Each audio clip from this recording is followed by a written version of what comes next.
Snow slammed against the windshield as Dr. Kang Joon-Seok swerved, tires hissing on black ice.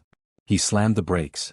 Headlights cut through the storm and froze on a body crumpled beside a bus stop bench. "Hey!" He threw the door open before the engine even stopped. The woman didn't move. Joon-Seok dropped to his knees in the snow, fingers numb as he checked her neck. A pulse, weak, irregular. Her lips were blue. Her skin was ice cold through her thin jacket. "Don't do this," he muttered, already pulling off his coat. He wrapped it around her shoulders, scooped her up, and ran. Snow soaked his shoes as he laid her across the back seat, blasting the heat and tearing off his scarf to cradle her head. "Stay with me," he said, voice tight as he sped toward the hospital. The emergency entrance exploded into motion when he burst through the doors. "Severe hypothermia," he barked. "Core temp likely under 32. Get warm 4 fluids. Oxygen. Now." Hands moved. Machines beeped. The woman's chest fluttered like it might forget how to breathe. "Come on," Joon-Seok whispered, fingers steady even as his heart pounded. "Not tonight." The monitor dipped.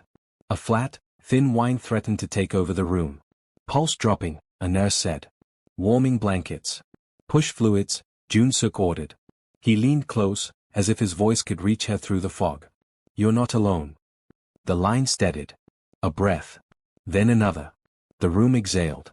When the chaos eased, Joon-Seok stepped back, suddenly aware of the ache in his bones from a shift that had already wrung him dry. He stared at the woman, young, fragile, lashes dusted with melting snow, and felt a strange tug in his chest. Familiar. Unreasonable. He shook it off and left orders with the team before retreating to the hallway. Snow traced slow lines down the window. He told himself it was just adrenaline. He told himself it meant nothing. He stayed anyway. She woke to warmth. That was the first thing Amara Lewis noticed, the steady hum of heat, the weight of blankets, the soft hiss of oxygen. The second thing was fear. "Easy," a calm voice said. She turned her head. A man in scrubs stood by her bed, dark eyes watchful, posture composed. "You're safe. You were found outside in the snow." My bag." Her throat burned. "It's here," he said, nodding to a chair. "You're at Hanseo Medical Center. I'm Dr. Kang." "Amara," she whispered. "Amara Lewis." "Amara," he repeated, like he was testing the sound. "You had hypothermia. You're lucky." She swallowed. Lucky wasn't the word she would have used. She remembered the cold seeping through the walls of her basement room, the heater dead, the paycheck late. She remembered telling herself she'd rest at the bus stop for just a minute. "Thank you," she said. He nodded, already checking the monitor. "How long were you outside?" "I don't know. It was snowing hard." "Any medical conditions?" "No." "Do you have someone we can call?" She hesitated. "No." His hand paused. "Okay. We'll take care of you." He left soon after, but Amara noticed he lingered at the door, like he wanted to say more. When he was gone, the quiet settled. For the first time in days, she slept without shivering. He came back the next morning. And the next. Sometimes he asked questions.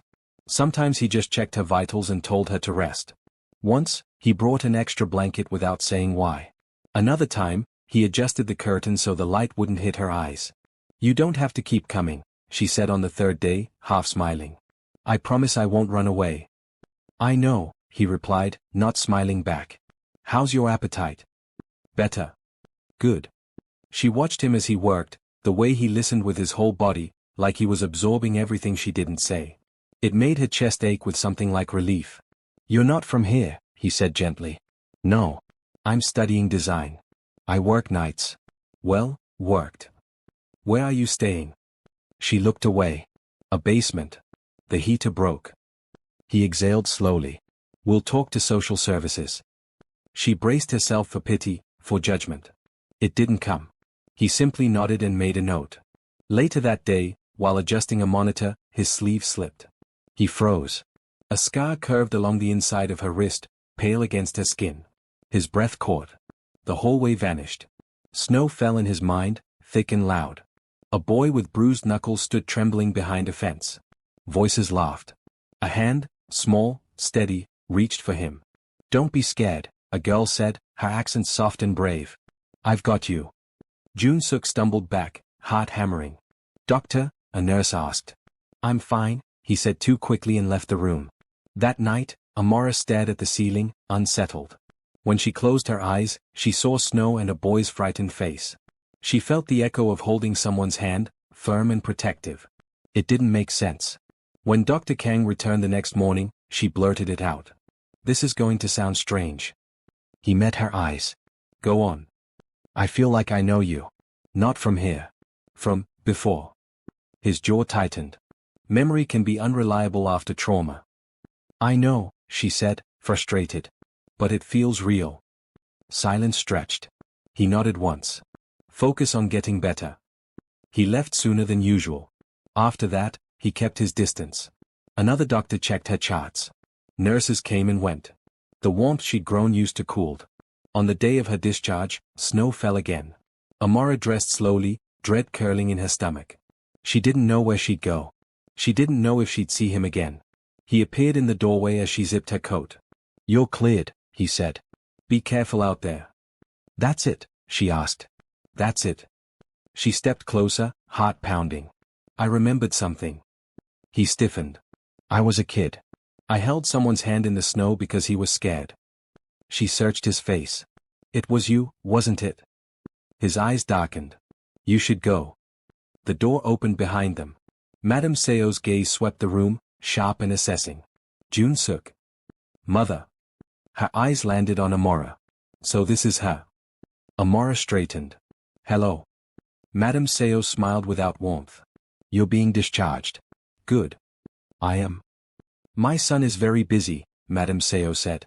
"Attachments complicate things." "Mother," Joon-Seok warned. Madame Seo ignored him and extended an envelope. "This will help you relocate quietly." Amara stared at it. Then she shook her head. "I don't want your money." Madame Seo's smile vanished. "Don't be foolish." Joon-Seok stepped between them.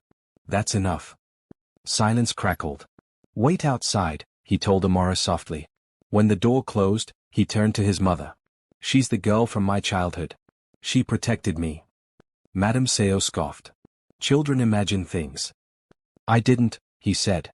"Neither did she." The door opened. Amara's eyes met his. "It was you." He nodded. They stood there, snow whispering against the window, years collapsing into a single breath. And somewhere deep inside, something that had been buried began to thaw. Amara's knees nearly gave out. She grabbed the edge of the bed, breathing hard. "I knew it," she whispered. "I knew I wasn't imagining it." Joon-Seok crossed the room in 2 steps and caught her elbow. "Sit. Please." Madame Seo watched them with narrowed eyes. "You're letting coincidence turn into obsession." "It's not a coincidence," Joon-Seok said. "She has the scar. I remember the snow. I remember her voice." Amara looked from one to the other. "Your mother doesn't believe you." "I don't need her to," he said, softer now, to Amara. "I just need you safe." Madame Seo scoffed. "Safe? You think dragging her into your life makes her safe?" "I think abandoning her doesn't," he replied. Amara swallowed. "I don't want to cause trouble." "You didn't," Joon-Seok said quickly. "You never did." Madame Seo stepped forward. "Listen to me, young woman. My son's world is not kind. Attention invites danger. You're vulnerable." Amara straightened her shoulders. "I've been vulnerable for a long time. I'm still standing." Madame Seo studied her, surprised despite herself. "Pride won't keep you warm." "I'm not asking you to," Amara said. "I'm asking you to let me decide my own life." Joon-Seok exhaled, relief flickering across his face. "She's staying." "With you." Madame Seo snapped. "Near me," he corrected. "Long enough to get stable." Madame Seo's lips pressed thin. "We'll discuss this." "No," he said. "We won't." The room fell silent. Outside, snow thickened, muffling the world. Later, in the hallway, Amara leaned against the wall, shaking. Joon-Seok hovered, hands half raised. "I'm sorry," she said. "I didn't mean to put you in the middle." "You didn't," he replied. "I put myself there a long time ago." She laughed weakly. "You always did that." He smiled despite himself. "You remember." "Pieces," she said. "You were quiet. You cried when they pushed you." He nodded. "You stood between us." "And you stopped crying," she said. "You squeezed my hand like it was the only thing keeping you here." He looked down at his hands. It was. They stood there, the truth settling in waves. He walked her out into the cold. The hospital steps were slick with ice. He held her arm, steady, careful. "Where will you go?" he asked. "I don't know." "My place," he said before he could stop himself. She stared. "Are you sure?"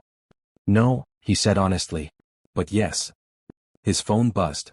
A message from his mother, "We will talk tonight." He silenced it. At his apartment, Amara took in the warmth like it was a miracle. She set her bag down and hovered, unsure. "You can take the couch," he said. "I'll make tea." "Thank you," she murmured. They sat across from each other, steam rising between them. Words piled up, awkward and heavy. "Why didn't you look for me?" she asked finally. He winced. "I did. For a while. My family moved. I was young. I thought I imagined you," she admitted. "When things got hard, I told myself that girl was brave. I tried to be her." He watched her closely. "You are." A knock at the door cut through the moment. Madame Seo entered like a storm. "This is reckless." "Sit," Joon-Seok said. She didn't. "I won't watch you ruin your life." "By helping someone," he shot back. "By tying yourself to instability." Amara stood. "I can leave." "No," Joon-Seok said at once. Madame Seo's gaze softened a fraction. "You don't see it yet. The world will judge you both." "Let it," he said. Silence again. Madame Seo sighed. "Temporary," she said at last. "Until she's settled." "Thank you," Amara said quietly. Madame Seo nodded once and left. That night, Amara lay awake, staring at the ceiling. Memories flickered clearer now, snow, laughter, fear, a promise whispered into cold air. In the morning, Joon-Seok brought flowers, awkward and earnest. "I didn't know what you like." She smiled, eyes bright. "These are perfect." They spent days untangling logistics, papers, classes, shifts. He walked her to lectures. She cooked when she could. They laughed, tentative at first, then freer. One evening, snow fell again. They walked without speaking, breath fogging the air. "I was waiting," he said suddenly. "For what?" "For you," he admitted. Without knowing.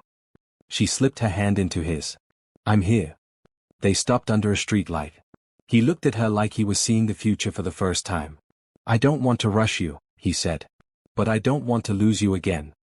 "You won't," she said. "Not this time." From a distance, Madame Seo watched them, expression unreadable. Then, slowly, she turned away, letting the night keep their secret. Snow kept falling, gentle now, as if blessing what had finally found its way home. The next morning arrived quietly, wrapped in pale winter light. Amara stood by the window, holding a mug of tea with both hands, watching snow settle on parked cars like a soft promise. For the first time in years, her chest didn't feel tight with panic about the day ahead. Behind her, Joon-Seok stirred. "You're up early."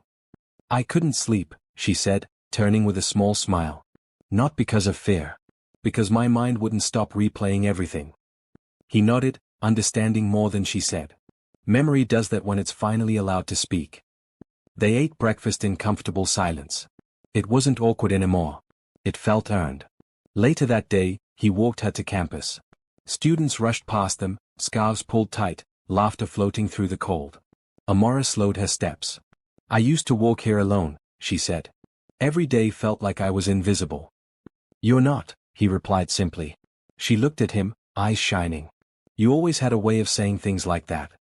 Over the next few days, their lives began to braid together naturally. Joon-Seok helped her sort through paperwork for housing assistance and medical follow-ups. Amara returned to her part-time job, this time with heat waiting for her when she came home. Every small stability felt monumental. But peace never comes without testing its strength. One evening, as Amara folded laundry, Joon-Seok's phone rang. He answered, listening silently. His shoulders stiffened. "She's coming," he said after he hung up. Amara's stomach tightened. "Your mother?" "Yes." She set the towel down slowly. "If she's uncomfortable, I can." "No," he said firmly. "You don't disappear to make other people comfortable anymore." A knock sounded moments later. Madame Seo stepped inside, her eyes immediately taking in the scene, Amara's shoes by the door, a second mug on the table, the unmistakable signs of shared space. "So," she said coolly. "This is how it is." Yes, Joon-Seok replied. Madame Seo turned to Amara. I owe you an apology. Amara blinked, stunned. You do. I judged you without knowing you, Madame Seo said. I still worry. But I see now that you are not fragile. Amara swallowed hard. Thank you. Madame Seo nodded. You remind me of someone I used to be. Before I learned to build walls. Joon-Seok looked between them, surprised. I won't pretend I'm suddenly comfortable, Madame Seo continued. But I won't stand in your way. Relief washed over Amara so powerfully she had to sit down. After Madame Seo left, Joon-Seok leaned against the door and laughed softly. I think that's the closest thing to acceptance she gives. Amara smiled. It's enough. Weeks passed. Winter loosened its grip. Snow still fell, but it no longer felt cruel. It felt like memory, present, but no longer threatening. One evening, as they walked through the city, Amara stopped beneath a row of bare trees. There's something I need to say, she said. He turned to her, instantly attentive. What is it? I don't want you to feel like you owe me, she said. You saved my life. But I don't want to be your responsibility. He stepped closer. You're not. Then what am I? She asked quietly. He didn't hesitate. You're my choice. Her breath caught. I was a scared boy who survived because someone brave stood beside him, he continued. I became a man who forgot how to need people. Finding you didn't just bring back memories, it brought back myself. Tears slipped down her cheeks. I spent years thinking that girl in the snow was stronger than me. I didn't realize she was me. He brushed her tears away. She still is. They stood there, city lights glowing, winter air sharp and alive around them.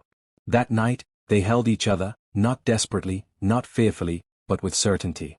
The past had been heavy. The present was gentle. Spring crept in slowly. Amara's designs were accepted into a campus exhibition. Joon-Seok attended in his scrubs, clapping louder than anyone else. You're embarrassing me, she whispered, laughing. Too bad, he replied. I waited years for this. Later, as they walked home, she nudged him.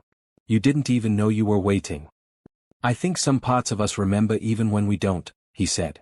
On the first night the snow finally melted, they returned to the bus stop where everything had begun. The bench was dry now. The street lights glowed softly. This is where you found me, Amara said. This is where you came back to me, he replied. She took his hand, squeezing it the way she once had as a child. I'm not afraid anymore. Neither am I. They stood there quietly, honoring the moment. As they walked away, the camera of memory pulled back, two figures moving forward, no longer lost, no longer cold. Because some love stories don't begin with sparks. They begin with survival. And they endure because neither heart ever truly let go. If this story moved you, if you believe some connections are stronger than time, fear, and silence, don't forget to like, subscribe, and share your thoughts in the comments below. Which moment touched you the most? Some hearts never forget. They only wait for the right winter to remember.